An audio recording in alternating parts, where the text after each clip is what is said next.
मैं देबश्री गांगुली कक्षा 8वीं ब की छात्रा हूँ। अभी मैं दोपहरी कविता सुनाने जा रही हूँ। दोपहरी। गर्मी की दोपहरी में तपे हुए नभ के नीचे काली सड़कें तारकोल की अंगारे सी जली पड़ी थी। छात जली थी, पेड़ों की भी पत्ते झुलस गए थे। नंगे नंगे दीर्घकाय कंकालों से वृक्ष खड़े थे। हो अकाल के जयो अवतार, एक अकेला तांगा था दूरी पर। कोचवान की काली सी चाबुक के बल पर जो बढ़ता था। घूम घूम जो बल खाती थी कि सर्प सरीखी बेदर्दी से पड़ती थी दुबले घोड़े की गरम पीठ पर। भाग रहा वो तारकोल की जली अंगीठी के ऊपर से। कभी एक ग्रामीण धरे कंधे पर लाठी, सुख दुख की मोटी गठरी लिए पीठ पर भारी। जूते फटे थे जिनमें से थी झांक रही गांव की आत्मा। जिंदा रहने के कठिन जतन में पाँव बढ़ाए आगे जाता। घर की खपरेलों के नीचे चिड़िया भी दो चार चोंच खोल उड़ती छिपती थी, खुले हुए आंगन में फैले कड़े धूप से। बड़े घरों के श्वान पालतू बाथरूम में पानी की हल्की ठंडक में नैन मूंद कर लेट गए।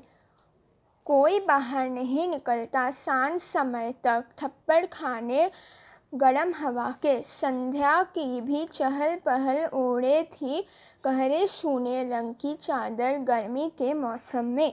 धन्यवाद। नमस्कार, मेरा नाम सैयद समीम है। मैं कक्षा 9वीं स का छात्र हूँ और आज आपके सामने रसखान द्वारा रचित सवैये की वादन करने जा रहा हूँ। मानुष हो तो वही रसखानी बसो ब्रज गोकुल गांव के ग्वारन। जो पशु हो तो कहाँ बस मेरे चरो नित नंद की धेनु मंझारन। पाहन हो तो वही गिरी को जो कियो हरिचत्र पुरंदर धारन। जो खग हो तो बसेरो करो मिली कालिंदी कुल कंदब की डारन। धन्यवाद।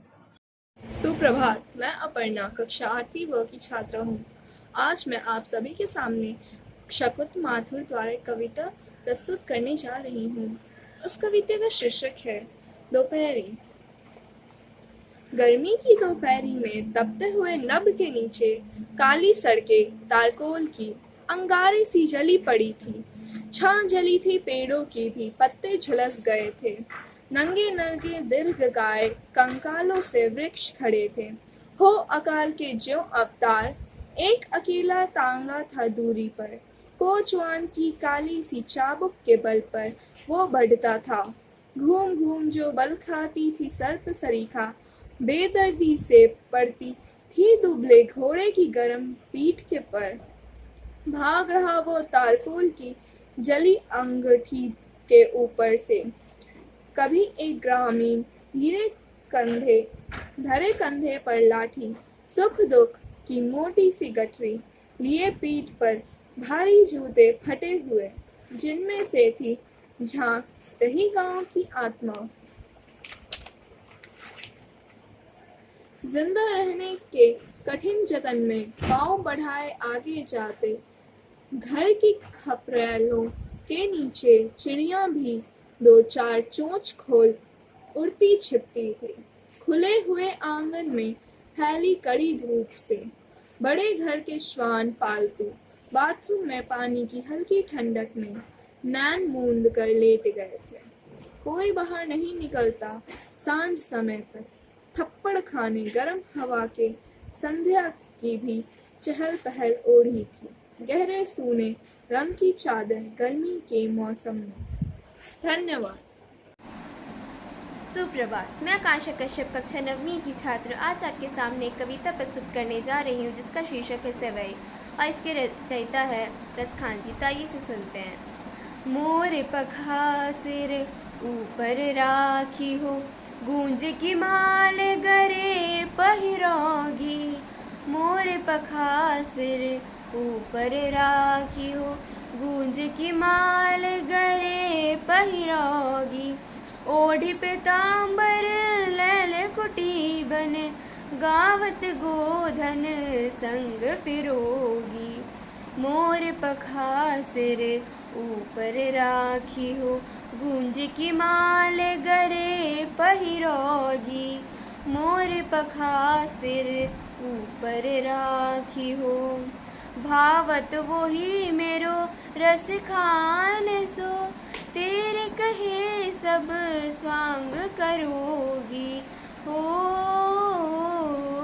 भावत वही मेरो रस खान सो, तेरे कहे सब स्वांग करोगी। ऐ मुरली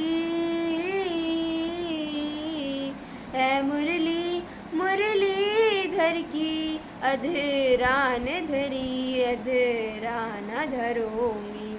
मोर पखा सिर ऊपर राखी हो, गूंज की माल गरे पहिरोगी, मोर पखा सिर ऊपर राखी हो, गूंज की माल गरे पहिरोगी।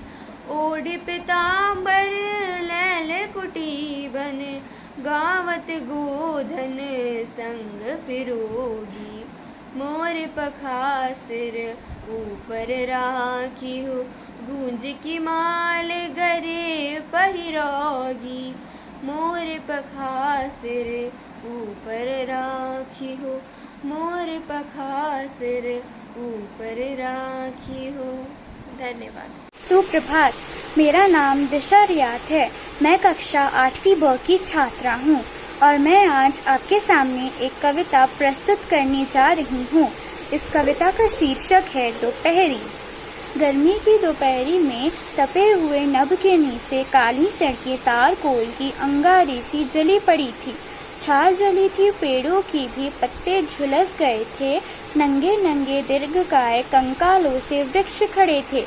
हो अकाल के ज्यों अवतार एक अकेला तांगा था दूरी पर। कोचवान की काली सी चाबुक के बल पर वो पड़ता था। घूम घूम जो बल खाती थी सर्प सरीखी, बेदर्दी से पड़ती थी दुबले घोड़े की गरम पीठ पर। भाग रहा वह तारकोल की जली अंगीठी के ऊपर से। कभी एक ग्रामीण धरे कंधे पर लाठी, सुख दुख की मोटी सी गठरी लिए पीठ पर भारी। जूते फटे हुए जिनमें से थी झांक रही गाँव की आत्मा। जिंदा रहने के कठिन जतन में पांव बढ़ाए आगे जाता। घर की खपरालों के नीचे चिड़िया भी दो चार चोंच खोल उड़ती छिपती थीं। खुले हुए आंगन में फैली कड़ी धूप से बड़े घरों के श्वान पालतू बाथरूम में पानी की हल्की ठंडक में नैन मूंद कर लेट गए थे। कोई बाहर नहीं निकलता सांझ समय तक। थप्पड़ खाने गरम हवा के संध्या की भी चहल पहल ओढ़े थी। गहरे सोने रंग की चादर गर्मी के मौसम में। इस कविता के लेखक का नाम है शकुंत माथुर। धन्यवाद।